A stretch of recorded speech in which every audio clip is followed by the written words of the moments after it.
Good morning, good afternoon, good evening, wherever you guys are at, and welcome back to another video where we're going to talk about Alice's adventure. Now, I don't know if you guys can already tell from behind me, we got a couple new champions that we haven't actually talked about, along with Alice, as well as the Mad Hatter, which we already have discussed. So, I am going to do this a little differently than normal. We are actually going to break down a couple of the new champions that are available starting as of today. There are going to be different ways they're going to be able to get it, and we'll talk about that more down the road, but I'm going to introduce them.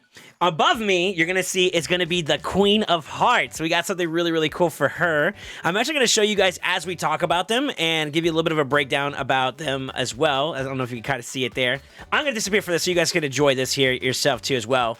The Queen of Heart, she's going to be an interesting champion. If you're not already aware, her kit has been kind of a little bit explained, maybe kind of talked about a little bit more, but basically she's going to be a void champion, she's going to be a support champion type, as well as a Knight's Revenant, as you can obviously see behind her background. Her A1 is going to be Heartburst, attacks all enemies, places a 60% decreased defense debuff for 2 turns. Also fills the turn meter of all allies by 5%, so turn meter boosting by 5% on an A1, with the books giving her a little bit of extra damage along the way. Now, the A2 here is going to be off with their heads, removes all buffs from all enemies, and then places a Death Brand, the new debuff, on the initial target for 2 turns. Also places a True Fear debuff on all enemies for 1 turn. Then it fills this champion's turn meter by 5% for each buff removed by this skill. Now, it's on a 7-turn cooldown, but it's bookable down 3, which means you get 4-turn cooldown at max bookage. So, not too bad. A lot going on in that particular buff, you know what I mean? Let's see here. Queenly Command, which is going to be the A3, teams up with all allies to attack a single enemy. Before attacking, places increased attack buff on all allies for 2 turns. Decrease the cooldown of this champion's off with their head skill by 2 turns if the target is killed. It is a 6-turn cooldown, bookable down to a 4-turn cooldown. Pretty standard, I would say. And then, of course, Hail to the Queen, the passive. It's going to be for every 10 buffs the enemy receives, grants this champion an extra turn. If there are multiple champions on the team with this skill, only one will activate. And then, of course, an aura to top it off. You got increased accuracy in all battles by 70. Pretty solid, pretty solid, pretty solid. Not too bad. I mean, honestly, out of all the champions, she's kind of the most interesting. I would say, like, I would be interested in seeing, like, if she had, like, a cloak. Maybe the animations may have something like that. You know, give her that more regalness. But as of right now, she kind of gives me this Dami Mummy look. You know, it's pretty cool. I love the axe. You kind of see the little heart in there. You see the little glisten on the blade side of it, too. Pretty straightforward lace face in terms of that. You see the black and red checkered, you know, kind of on par for Alice. You do see the split off on the mask too, a little bit like dual personality type vibes, which is very, very Jester-ish looking. I mean, this design is top tier. I can't preface it and say it enough. It's really, really cool looking. So, anyways, with that being said, we're gonna jump into the next one on this this video we have here for a preview. This one is none other than Cheshire Cat. And I gotta be honest with you, out of all the ones, I think this guy looks cool, man. Let me disappear for this one too as well so you can get the full skim. Now, obviously from the background, he's gonna be a demon spawn champion. It's going to be a spirit type with it being an attack type champion. So, you know, a lot to go on for. Now, his kit's gonna be a little bit more interesting. He is his A1 is gonna be attack 1 enemy if this champion is under a Veil or Perfect Veil buff, attacks all enemies instead. And then, of course, the A1 itself also places a Perfect Veil buff on this champion for 1 turn. The book side of things, you get 30% more when fully booked, more damage, so not too bad. The A2, Feline Frenzy, attacks 1 enemy 3 times. Each hit will decrease the enemy's speed by 1%. Stacking up to 10%. So this is our first ever champion that does a permanent speed reduction. 10% he can drop after each hit on from the A2. So I would say roughly 3 to 4 iterations of this A2 will fully max it out. This effect will not work against bosses, but each hit will also increase this champion's speed by 1%, stacking up to 10% more speed. If this skill kills an enemy, places a Perfect Veil on him as well, and the ally with the lowest turn meter for 2 turns. Now, it starts off at a 4-turn cooldown, but is bookable down to a 3-turn cooldown with an extra 20% on damage on top of that if you have it fully booked. Not too bad at all, man. This guy's pretty stinky so far. It's pretty interesting. Now, his Grinning Helix, which is going to be his A3, Attacks all enemies before attacking, places a perfect veil buff and a 50% increased attack on this champion for 2 turns. It grants an extra turn if this attack kills an enemy. It starts off at 6 turns, but it's bookable down to a 4-turn cooldown. So it's going to have probably some pretty decent multipliers if I had to take a guess into it. So a lot of cycling potentially. And I got a little caveat that I'm going to throw in here at the end of this, but let's get his passive, which is probably the even more stinkier. Now, it's called Shadow Smile. The passive effect is if this champion's under a Veil or Perfect Veil buff, turn meter fill effects are 30% more effective. Also, if this champion's under a Veil or Perfect Veil buff, this champion will ignore 15% of the target's defense and inflict 15% more damage. So stinky output as long as he's under Veil. And then, of course, he has an active effect if that wasn't already enough. Whenever this champion is able to receive a hit that would drop their HP below 20%, it blocks the incoming damage and places a block damage and perfect veil buff on this champion for 1 turn. It is on a 3-turn cooldown, though, once you achieve that breakpoint. So you got to watch out for that if you're looking to take multiple hits that could fatally destroy you. And then, of course, his aura is going to be a nice, solid, standard 19% increase in speed in all battles.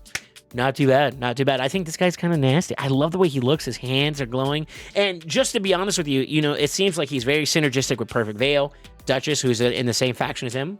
Nice little nod there. Then you also have increased attack that he gives himself, and then a lot of interaction with speed. And I would not be surprised if this is another champion that's going to scale off of attack and speed. I think of Razelvarg when I think of a champion like that. I would not be surprised if this guy has something built into that too as well, where like that stacking effect with his A2 also brings some value in terms of like some output, you know, some more output on top of that. I think this guy could be pretty stinky. So that's 2 of the 4 we have already talked about. If you haven't seen Alice as well as the Mad Hatter himself, we did breakdown videos for them as of the time of this recording. It came out today, believe it or not. So tomorrow being when this video gets released, you guys will be able to check that out if you want to. It's already available for you to watch. Really cool champions. Basically a lockout champion that scales off a lockout. And then another champion that brings Hex and Weaken, as well as an ally attacker in there with, I think it's the highest crit damage. So really cool kit. A lot going on this guy, I'll be honest with you. Really cool. Now, with that being said, we're going to skip those 2. You can watch those videos if you want to learn more about them. We're going to go with the final option here. It's going to be Knave of Hearts. I hope I said that right. That's right, Knave of Hearts. It's an undead champion, first off. So a little bit different in the pocket side of things. I'm going to disappear so you can enjoy the view of it. Let's see here. He is a legendary Force champion, HP-based undead horde. His A1, it's called Thornblade. Attacks one enemy 2 times. Each hit has a 30% chance of placing a provoke debuff for 1 turn. Each hit also heals the ally with the lowest HP by 3% of this champion's max HP. So, not only is he a provoker on a 50% turn cooldown, or a 50% chance to land, excuse me, if it's fully booked, but it also brings another 10% damage on top of that, so 4 books in total.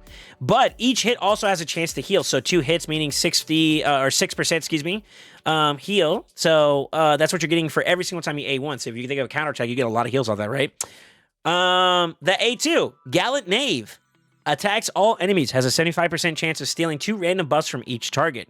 Places a 15% continuous heal buff on all allies except this champion for 2 turns, and then also places an unkillable buff and a taunt buff on this champion for 2 turns. Now, when booked up fully, it's going to give you 20% more damage, and then, of course, you get the last remaining 25% chance to steal those random targets, 2 random buffs, you know, from each target.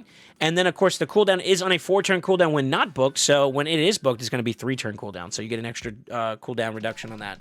The A3, Stout Defense. It swaps HP with the target enemy, then places a 100% heal reduction on that enemy for 2 turns, so it's a debuff on there on top of that.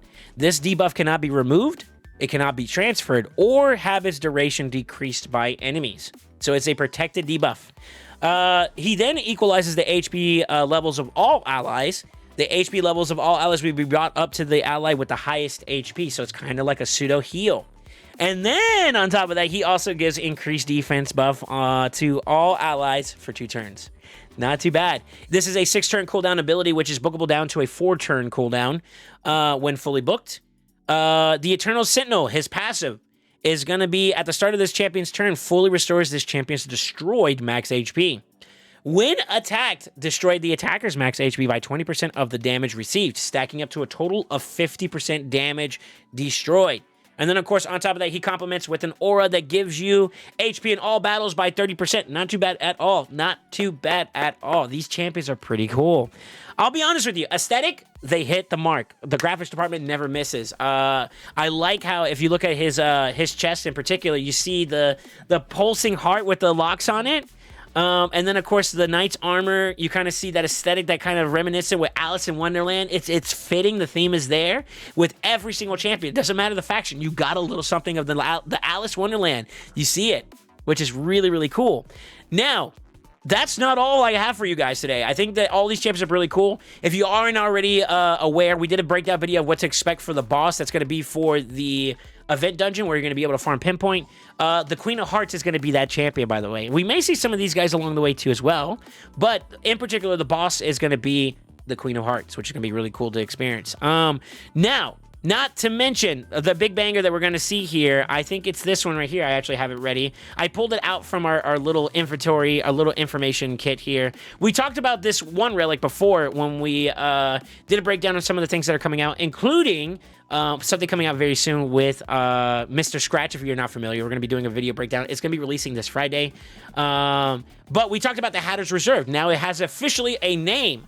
So if you want to get some opinions on that one, you can take a look at those videos and get a little reference point. But today we're going to focus a little bit more on the Cat's Gaze. It's going to be the legendary relic.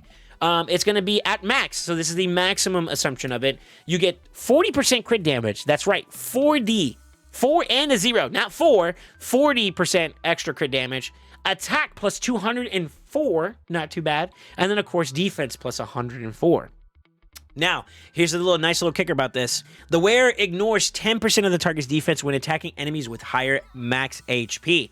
So, those pesky supports that like to be super tanky, well, the Cat's Gaze is like, yo, you in particular, I'm going to do a little bit more damage towards you, which is nice. Now, that's not all.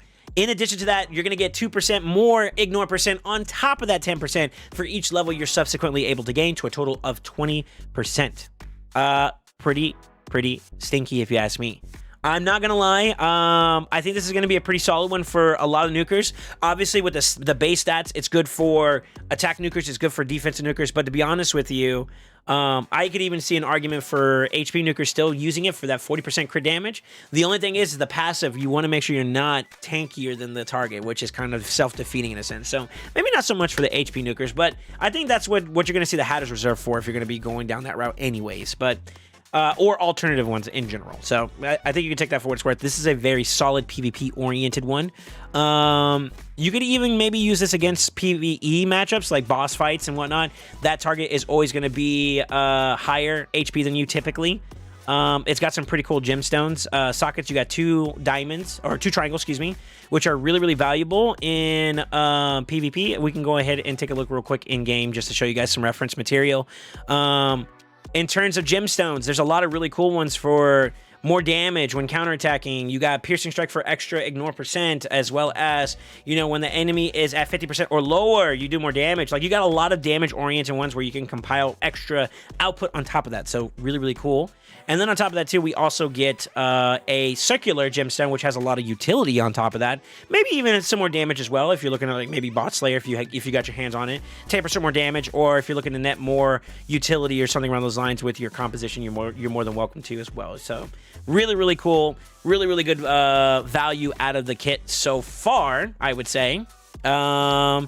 In terms of like versatility as a relic, I like it. This is a nuts expansion that we're gonna get. The champion's dope. The experience in terms of the event dungeon is gonna be dope. I think that the new relic is gonna be interesting. They did say, and I'm going to go ahead and note this now, that the Epic Relic is going to be available via getting milestones in some of the dungeon events, whether that's tournament or the event. The Legendary, though, we're still not entirely sure. They said stay tuned to find out how you can obtain the Cat's Gaze. So that's going to be announced sometime in the near future, I will assume. Now, I want to show you some other rewards that we're going to be able to get here in the game as well. If it's not already announced, it's going to be available for us to check out here. I'm actually going to go ahead and take this. We're going to say goodbye to it, and with a little cat's meow, we have the next set of avatar badges and frames that you're going to be able to get for your profile. So if you are excited to see your profile avatar have a nice little Alice in Wonderland spice to it, you can get the hearts frame, which has like the little card there. I don't know if you see it. And then as well as the more mischievous, it looks like the Queen of Hearts styled oriented avatar frame. Really cool. And then of course we have a badge. The badge is going to be available for players that are able to get all 5 of these themed characters. So if you're able to get Alice, which we all will, you'll be able to get 1/5 of the way there. Mad Hatter as a part of the fusion, that'll be 2/5 of the way there. And of course, 3 through 5 are going to be attainable through various different events and tournaments that are going to be available to you. I don't believe they gave me any information regarding what's going to be available in terms of those, but if I had to take a guess in terms of how it's going to go, they're probably going to be related to either summoning events, maybe a tournament event where you have to farm extra. I would say compare your expectations very similarly to the Asgard Divide experience that we had for Raid as a comparison. Maybe not a direct copy and paste, but as a reference point as to what to expect for some of the available ones. Or better yet, you could even look at the what do you call it, Monster Hunter experience that we had not too long ago too as well, a while back. So some really cool things that are coming out there. I think that it's really, really dope. They did say that the champions are going to be available via summon shards as well. I don't believe this is going to be a time exclusive experience where like once this entire campaign is done, once Alice's adventure has concluded, they're going to be permanently away. I think you'll be able to acquire them over the course of summoning because they're going to be a part of the permanent summon pool. If I am correct, don't hold me to that though, but I think that is going to be something that you can expect going forward. I think that's pretty much going to cover everything that we had to expect so far, though. Oh, they did announce that if you are able to acquire the 5 themed champions as well, they're going to have some in-game goodies as well. So I think expect yourself to get maybe some books, maybe some shards, maybe some energy, maybe something. We don't know. But I would say expect a little extra on top of that. Anyways, with that being said, are you guys excited about the campaign? Are we going to be going through Alice's adventure with positive mindsets? I think I love the way they look. I'll be honest with you. I'm already attracted to doing the fusion just because I think that the Mad Hatter has some really cool stuff to go along with this kit, as well as the design, really, really cool. I love the Cheshire Cat, and I'm really excited to see what the multipliers are going to be like, you know? Depending on what he brings to the table, his kit could be very nasty, very, very cool. The Knave and the Queen of Hearts, I'm not entirely sure how I feel about them just yet. I do think that the buff strip on the Queen of Hearts is really, really dangerous, and the Death's Bane could be very dangerous too on top of that. I also think that the Knave, the Knight of Knave, could be the Knave of Hearts, excuse me, could be very, very dangerous with that health swap ability, and it also comes with like a lot of extra functions on top of that too. So he has a really unique kit too, and I think that will take some exploration. But nevertheless, my interest is piqued, to say the least. And of course, with the Relic, I'm really, really excited for it too as well. So with that being said, don't forget to like, comment, subscribe, and let me know if you guys are interested in this particular event, if you're going to go for any particular champion. For me, if I had to say my #1 choice would probably be Cheshire Cat. I love the way he looks. He looks so menacing. But anyways, with that being said, you guys let me know what you guys are thinking about this so far. And with that being said, always remember, stay ascended.